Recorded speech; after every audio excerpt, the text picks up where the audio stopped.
ఇప్పుడే రాజాసాబ్ మూవీ చూసి రావడం అయితే జరిగింది. రివ్యూలోకి వెళ్ళే ముందు అయితే సబ్స్క్రైబ్ చేసుకోండి ఛానల్ అయితే. ఇలాంటి Sankranti movie all movies reviews అయితే మన ఛానల్ అయితే పెడతా ఉంటాను. ఇంకా రాజాసాబ్ మూవీ రివ్యూలోకి వెళ్తే ఫస్ట్ హాఫ్ అయితే డీసెంట్గా ఉంది భయ. ప్రభాస్ టైటిల్ కార్డ్ మాత్రం ఇదైతే బెస్ట్ అనే చెప్పుకోవచ్చు. తలపతి టైటిల్ కార్డ్ కంటే ఇంకా బాగుందనే చెప్పుకోవచ్చు. హీరో ఇంట్రొడక్షన్ మాత్రం అదిరిపోయిందనే చెప్పుకోవచ్చు. సినిమాలో ముగ్గురు హీరోయిన్స్ ఉన్నారు. ముగ్గురు హీరోయిన్స్ కి ఒక సపరేట్ సాంగ్ అయితే ఉంటుంది ప్రతి ఒక్క హీరోయిన్ కి అయితే. ఫస్ట్ హాఫ్ అయితే డీసెంట్గా ఉంది. సెకండ్ హాఫ్ కొంచెం లాగ్ అయినా అనిపించినా కానీ ఆ కామెడీతో అయితే నెట్టుకొచ్చారని చెప్పుకోవచ్చు సినిమాని అయితే. కాకపోతే మూవీలో డిసప్పాయింట్మెంట్ ఎక్కడైందని చెప్తే ట్రైలర్లో ఉంది, టీజర్లో ఉంది, ట్రైలర్ 1లో ఉంది, ట్రైలర్ 2లో కూడా ఉంది. కానీ ఆ క్యారెక్టర్ మాత్రం సినిమాలో మాత్రం లేదు. ఎందుకు తీసేదో ఎవరికి అర్థం కావట్లేదు.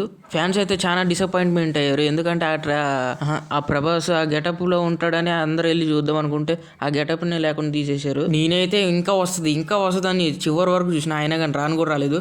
ఆ జోకర్ గెటప్ అయినా వచ్చింది కానీ చివరిలో ఎండ్ కార్డ్లో ఈ ప్రభాస్ ఓల్డ్ ఏజ్ లుక్ అయితే అస్సలు రాను కూడా రాలేదు. ఈ సంక్రాంతికి అయితే పెద్ద బ్లాక్ బస్టర్ అయితే అనే చెప్పుకోవచ్చు రాజాసాబ్ మూవీ అయితే. కాకపోతే డిసప్పాయింట్మెంట్ అంటే అదొక్క గెటప్ రాలేదనేది. సాంగ్స్ మాత్రం ఏది కట్ చేయలేదు, అన్ని సాంగ్స్ అయితే పెట్టారు. మీలో ఎంతమంది రాజాసాబ్ మూవీ చూసారు ఈ రోజు అయితే చెప్పండి, కామెంట్లో అయితే తెలియజేయండి. ఇంకా సంక్రాంతి రిలీజ్ అవుతున్న ప్రతి ఒక్క సినిమా రివ్యూ అయితే మన ఛానల్లో ఉంటుంది, చూసేయండి. సినిమాకి హైలైట్ ఏంటంటే తమనన్న మ్యూజిక్, తమనన్న ఇచ్చి పడేసినని చెప్పుకోవచ్చు ప్రతి పోర్షన్ లో అయితే. మనకు తెలిసిన తమన్ వేరు, రాజాసాబ్ కొట్టిన తమన్ వేరు. ఎందుకంటే గోస్ట్ మూవీస్ కూడా ఈ రేంజ్ లో కొడతాడు అనుకోలేదు, మామూలుగా అనుకోలేదు. నేనైతే ఇచ్చి పడేసిండు.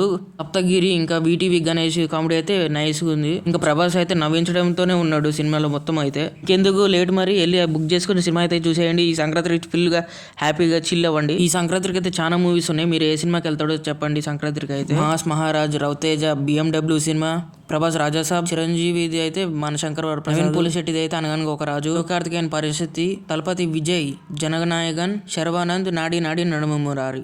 ఏ సినిమాకి వెళ్తారో అయితే కామెంట్లో చెప్పండి అయితే. ఓకే మరి బాయ్, ఉంటా.